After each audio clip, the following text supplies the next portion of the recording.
But the first question is kind of, maybe it'll sound a little weird, but I want you to take a second and think to yourself, why do I come to Greenhouse? And I'm going to give you a chance, if you want to write something down, feel free. Hopefully you all got a pen. If you didn't, wave your hand frantically, and somebody will come get you one. I know Bob's, oh, you got one. Okay, you're good. So, why do you come to Greenhouse? If you want to, feel free to just yell out what you wrote down. Why do you come to Greenhouse?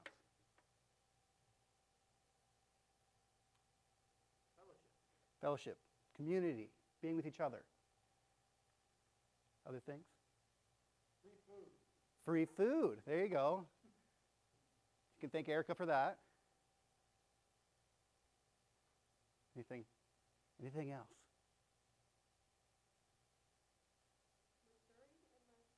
Wow. Grace, sounds like you might be on staff or something. Any other reasons? There's not like a wrong reason. All these things are... Prayer. Yeah, get to pray together. So the reason I'm asking you this is just like, sometimes we go to things and we're like, why do we even do this thing that we're doing? And I think that one of the things that we as Greenhouse want to do is just keep in front of us, what is the purpose for why Greenhouse even exists, right? We exist, and our goal is to help develop mature followers of Jesus, mature disciples. And so I think like coming and having fun or community or free food, all those things are awesome to do. But if we're just doing those things and we're not maturing in our faith, then then what we're doing here doesn't really matter. We're not hitting what we are aiming for. And so just as we're thinking about why are we a part of Greenhouse, what is the purpose of this? It is to mature in our faith, to grow in spiritual maturity. And so if you're like, man, am I not maturing? Am I not spiritually maturing in my life right now? It might be something to internally process through, and it might be something that's like, hey, we as a Greenhouse aren't doing a good job of like actually lining up with helping you mature in your faith. And that might be something that you can help us to grow and become more effective at doing those types of things. And we just want to keep that in front of us every week. It's like, why do we exist? Because we want to mature in our faith. We want to help you guys mature in your faith. And we do that through, we're probably saying this so many times that hopefully it's getting ingrained into your head, but it's through truth, community, growth, and multiplication. Those are the things, those pillars that we want to aim at. And if we're doing something that doesn't hit any of those things, it doesn't really make a lot of sense for us to do that. And so we're hoping that truth can be exemplified, especially at these times where we come and do a large group time, whether it's teaching up front or it's our tracks. And so let's jump into our teaching for today. Last week, Dave talked about why we need to be pursuing Jesus. He had wrote should and then crossed it out, why we actually need to. Not just should follow Jesus, but why we need to follow Jesus. And just a couple of those key points that he was mentioning is a life oriented toward anything else cannot and will not satisfy you. That's why we need to be pursuing Jesus. When we seek God, we truly live. And the fact that God rewards those who earnestly seek after him. When you draw near to God, God will draw near to you. And I think it's very simple to think about, but like there is a sacrifice involved in seeking after God. It's not always easy, but it is so worth it. So being here last week, I was just like thinking about like hearing the things that Dave was talking about last week. It gets me really excited. Like I know God is good. I'm excited about pursuing him. I'm excited about being able to follow after him, knowing that I need to do that. But it's so easy to be distracted. So today what we're going to be talking about is what stops us from pursuing Jesus. We know we need to, we know we should, but there are so many things that will prevent us, that will get in the way of us pursuing after Jesus. So in Mark chapter 4, Jesus is telling a parable, the parable of the sower. And I think many of you will recognize this. It's on your sheet, so I'm going to read through this. You can read along with me. So this is Jesus speaking. A farmer went out to sow his seed. As he was scattering the seed, some fell along the path, and the birds came and ate it up. Some fell on rocky places where it didn't have much soil. It sprang up quickly because the soil was shallow, but when the sun came up, the plants were scorched, and they withered because they had no root. Other seed fell among thorns, which grew up and choked the plants, so that they did not bear grain. Still other seed fell on good soil. It came up, grew, and produced a crop, some multiplying 30, some 60, some 100 times.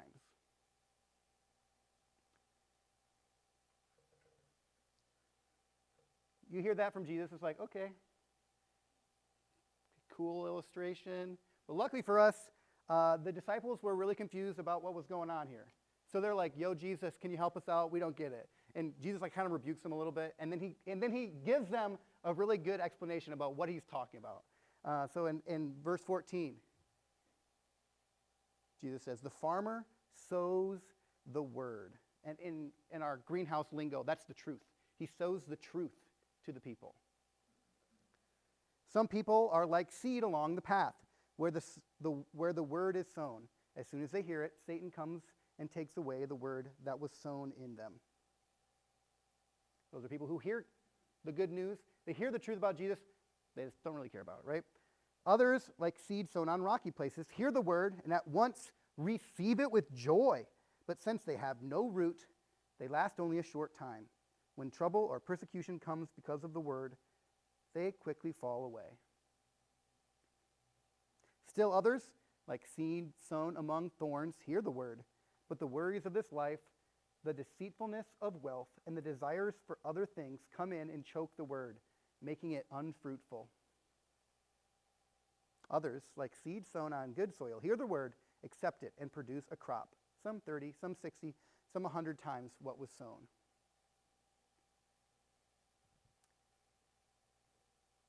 What kind of soil do you have in your life? The path, the rocky soil, the thorny soil, the good soil. I want you to take a second just to think about, what is my life like right now? Which one of those would best describe where I'm at? I was having a conversation with Aiden a couple months ago now. We're talking about this, and we're like, are the people who are the good soil, are those the only people who are saved? Or is it like, are the people who are in the thorny soil and the rocky soil, maybe, are they saved too, maybe? And we're having a discussion, and you might land on a different side of belief on this, but I don't think that we're bound to be one type of soil for our whole lives. There are different times in our lives where we are acting like the thorny soil people, where it's like, oh, the things are choking out our desire to follow after God. There are times, usually you're not going to like switch from the path to the good soil, but like those intermediate ones, like could someone have a rocky soil in their life? They're so on fire for God for a moment, and then they like kind of step back. But then like God actually has worked in their life, and they continue to follow after him later on in their life. They start pursuing, and they're more in the good soil. And I think that changes. We might have times where we're in the good soil. God uses us in great and powerful ways, and then we get distracted, right? Over this last year, this last semester, we've been talking about the different stages of spiritual maturity, right? Dave talked about spiritual infants, spiritual children, young adults, and parents. And Dave said this a while back, and it like stuck with me. Like the sad reality is that the majority of Christians who go to church, the ones who go to church, not just the ones who say that they're Christians, but the ones who go to church don't mature beyond being a spiritual child. And I think this is because they're in the thorny soil. The worries of this life, the deceitfulness of wealth, and the desire for other things have choked us out.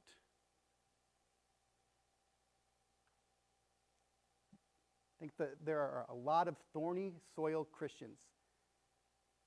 And Jesus names those three things that choke the word out to make it unfruitful. So we're going to go through those. First one is the worries of this life. And kind of the word that comes to my mind when thinking about the worries of this life is the stresses, the stress of life. Whether it's relationship struggles, maybe you have issues with your family. Maybe your friend group has some drama going on, and there's this tension that's going on, and you're stressed out about that. Or maybe you have this desire to be in a relationship or to be married, and you're just like, that's constantly on your mind. Or maybe it's your responsibilities. You have the expectations of work. You have deadlines in your classes or in your job. You have dreams in your life that you want to accomplish, and you're so worried and fixated on those things. Or maybe it's just more like material, like wants, or maybe needs. Like, I'm struggling with money right now, and I'm thinking about that a lot. Or my living situation, like I don't know where I'm going to be living soon, or I don't know where I'm living right now. I'm in my car. Or maybe your car just broke down, and now you don't have a house or a car. Or you're looking for a job. Those material things. And maybe it's more like people-pleasing things. You want people to like you. So you're thinking about that all the time, and you're saying yes to everybody. You're overbooking yourself. You're sacrificing different areas of sleep or just general well-being in your life because you're wanting to please other people. These are the worries of this life. I feel like maybe some of us are like, yeah, all of those things, yes, right now at the same time, but that's probably not the case. We probably all relate to something, though, on the list. There are times that we are stressed in our lives, and we can get so fixated on the worries of this life that we forget that our God is the creator and sustainer of life. These are real hardships. Do we depend on God to be our provider through them? Or do we let the worries of this life choke out what God is doing? We can do two things with stress. We can fixate on it and worry about it, or we can give it to God. And both scenarios, the hardship is real. One is giving it to God, and one is trying to deal with it on our own power. That's what I think that the worries of this life is talking about. The second one, the deceitfulness of wealth. I'm thinking about this in like the idea of the grass is greener on the other side. So that little spot, the grass is greener. Once you get X, you're gonna be happy, right? Oh, once I finish school and I don't have to go to school anymore, my life's gonna be so much better. And then you finish school, and then you're like, once I get the job that I want, I got a job, but that one's not a good job. The next job is the one I'm looking for. And then you're like, oh, I got the job. Now I need the promotion. Oh, I want to get married. Once I get married, I'll be happy. Once I buy a house, I'll be happy. Once I make more money, I'll be happy. Once I have a kid, I'll be happy. I think that is super common. Our life isn't perfect. And we can always be looking to the next thing. And I am not at all saying that goals are bad in our lives. I think that having goals is great. But what is your purpose in finishing that goal? Do you find yourself longing for the next thing? Are you thinking that the grass is greener on the other side? This is the deceitfulness of wealth. It's not just about money. It's all those things. And the devil is choking out the word of God in our life by promising that these things can satisfy. A life oriented toward, once I get the job, is not going to satisfy. A life oriented towards, once I get married, will not satisfy. And a life oriented towards, once I get whatever it is, it's not going to satisfy. Money can't bring joy or satisfaction. Status can't bring joy or satisfaction. Your happiness can't bring joy or satisfaction. Comfort can't bring joy or satisfaction. There's this verse I really love in Matthew chapter 6. This is verse 33. It says, "But seek first the kingdom of God and his righteousness." Goes back to what Dave was saying last week, right? Seek God first. Seek first the kingdom of God and his righteousness, and all these things will be provided for you. And that verse is not talking about comfort and happiness and status. And so, anyways, with that though, guess what? God, not only can God be bringing you joy and satisfaction in your life, but he can also bring comfort, and he can bring happiness, and he owns everything. So he has the jurisdiction over money and status in your life. And I'm not saying that God is going to give you any of those things. But when you seek him first, God will provide for us. That's the deceitfulness of wealth. That grass is greener mentality, looking for something else to satisfy us.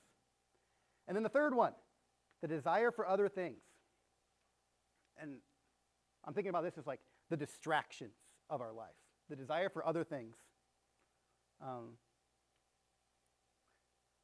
Comfort. Happiness. Having fun. Maybe you're trying to escape from something that's in your life. Finding relief from something that's going on in your life. Literally today, I was sitting down to like finalize what I was going to be saying here. What was the first thing that I wanted to do? Go waste time on YouTube. It's just like that draw toward, I don't really want to deal with having to do the thing that I need to be doing right now. I don't know if I'm sure a lot of you do the same thing. It's like, I'm going to start doing my work, and then you're like, but I'm going to go on Instagram for like just 5 minutes, and it turns into way longer than that, right? I just want to distract myself. I feel like I have a big problem in my life, and I assume that most of us are similar. And I would say in our world, the primary way we distract ourselves is our screens.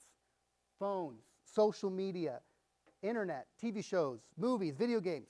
And I'm not calling for a complete abandoning of these things, but I think we should seriously consider, maybe we should consider doing that. I feel like we are like a baby who is crying and needs their pacifier. Our pacifier is our phone. We're all grown-up babies who can't function without our distractions. And this isn't a new thing. Obviously, Jesus calls out our desire for other things in this passage. And these things distract us from his plan for us. It's not a new phenomenon, but 24/7 access to our phones is distraction on steroids. When you go to the bathroom, what do you do? When you sit down on the couch, when you get home from work or from class, what do you do? When you lay down in your bed, what do you do? When you wake up in the morning, what do you do? When you're watching a show and a commercial comes on, what do you do? When you need a break from being around people, what do you do? When you're driving to work, what do you do? When you're slightly bored, what do you do? It's so easy. It's in our pocket all the time. The internet's like the king of distraction, and it's so convenient, and we get that hit of dopamine every time we look at it that we don't want to give it up, even if it's choking out the word, the truth of God in our life.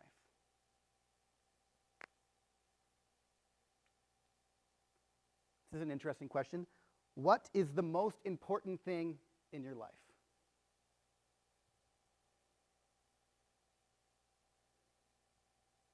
I think a good way of figuring out what's the most important thing in your life is asking these questions. Where do I spend my time? Where do I spend my money? Where do I spend my thoughts? What am I thinking about? I feel like if we take an inventory of where we spend our time, money, and thoughts, it's going to show us what is the most important thing in our life. And obviously, it'd be great if the answer was God, right? That's the good church answer that we should all have, and we want that, right? My guess is, though, for many of us, that's not the case. That's not on the top of the list of what we spend our time on, what we spend our money on, and what we spend our thoughts on. And if anything is above God on this list, that is an idol in our life. It's taking precedence over God in our life. And we're going to go through a couple different stories that are in the Old Testament that talk about what these people did when idols were in their life. And it's kind of intense. So strap in. This is in 2 Kings 23. This is Josiah, the story of Josiah. So essentially what happened is Josiah, they found the word of God in the temple, and they read it, and they're like, we are really not following after this at all. That's kind of the context of what's going on. And Josiah's like, we need to do something about it. Josiah read in all the people's hearing all the words of the book of the covenant that had been found in the Lord's temple. Next, the king stood by the pillar and made a covenant in the Lord's presence to follow the Lord and to keep his commands, his decrees, his statutes with all his heart. with all his soul in order to carry out the words of this covenant that were written in this book. And all the people agreed to the covenant. They recognized there was some problems going on in their life, and they're like, we want to follow after God with all of our heart, with all of our soul. So this is what they do. The king commanded the priest to bring out of the Lord's sanctuary all the articles made for Baal, Asherah, and all the stars in the sky, these other false gods. He burned them outside Jerusalem in the fields of the Kidron and carried their ashes to Bethel. Then he did away with the idolatrous priests the kings of Judah had appointed to burn incense at the high places in the cities of Judah and then in the areas surrounding Jerusalem. He brought out the Asherah pole from the Lord's temple to the Kidron Valley outside Jerusalem. He burned it at the Kidron Valley, beat it to dust, and threw its dust on the graves of the common people. He also tore down the houses of the male cult prostitutes that were in the Lord's temple. He defiled Topheth so that no one could sacrifice his son or daughter in the fire to Molech. He did away with the horses that the kings of Judah had dedicated to the sun. He also burned the chariots of the sun. The king tore down the altars that the kings of Judah had made on the roof of Uzzah's upper chamber. He also tore down the altars that Manasseh had made in the two courtyards of the Lord's temple. Then he smashed them. He smashed them there and threw their dust into the Kidron Valley. He broke the sacred pillars into pieces, cut down the Asherah poles, then filled their places with human bones. He even tore down the altar at Bethel and the high place that had been made by Jeroboam, son of Nebat, who caused Israel to sin. He burned the high place, crushed it to dust, and burned the Asherah. Josiah also removed all the shrines of the high places that were in the cities of Samaria, which the kings of Israel had made to anger the Lord. Josiah did the same things to them that he had done at Bethel. He slaughtered on the altars all the priests of those high places, and he burned human bones on the altars. Then he returned to Jerusalem. This is a lot of stuff, right? In addition, Josiah eradicated the mediums, the spiritists, household idols, images, and all the abhorrent things that were seen in the land of Judah and in Jerusalem. He did this in order to carry out the words of the law that were written in the book that the priest Hilkiah found in the Lord's temple. Before him there was no king like him who turned to the Lord with all his heart and with all his soul and with all his strength, according to all the law of Moses. And no one like him arose after him. That's kind of intense, right? He recognized there were some idols in his life that were above God, and he went to work. I'm not going to, even like this next one, the story of Moses and the golden calf, right? He comes back and they're worshiping the golden calf, and it's all right there if you want to read it. But he is pissed, right? And he destroys the calf and sprinkles the gold. He doesn't we're going to use this gold for something else, right? Same thing with all the stuff in Josiah. He's not he's oh yeah, some of this is good, cool stuff. We'll use this for honoring God later on, right? He crushes down the gold calf and puts it in the water and then makes everybody drink it. It's kind of crazy. But he's completely destroying it. There were other stories I had in mind as well. I'm we just don't have the time to go through all these things, right? So what did they do to these idols in their life? They completely destroyed them. There was nothing left because leaving the idol somewhat in their life would continue to hinder them as they continued on. So what are the idols in your life? Are you willing to completely destroy them? And if no, why not?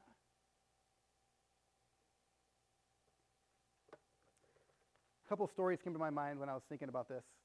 When I graduated college, I was raised in support to do college ministry work, and I realized that there was this idol that had control over my life. I got a new phone, and on my phone it was everything was going good, but I had my old phone that didn't have all the safeguards I had on my other devices. And I was using that to look at porn on my other device because it's it's hidden from people, no one knows what's going on, right? And I was feeling convicted by sin. I literally took my phone and I smashed it in half on a door frame and broke it in half to throw it away. I'm I could probably use this for good, right? It's no, I need to destroy this thing completely and get it out of my life. A couple of years ago, my brother was realizing how much time and mental capacity he was spending on video games. So he had like a podcast about video games. He was playing them all the time. He was thinking about them all the time, and he decided he wanted to make a change. So, he realized that it's like video games are not all bad, right? But especially when they were like doing it with friends and in communities, like that's a good spot. So for an entire year, he started in January. He went for an entire year. He made the rule for himself that he couldn't play video games unless one of his friends asked him to play. And the kicker was like he didn't tell anybody that was the rule. So he'd have friends come over who would like playing video games with him, and he's over there sitting like, I would love to play video games right now, but I'm not even going to mention it to him. Only if they want to play video games with me, that I will play video games. I think that's kind of cool that he did that.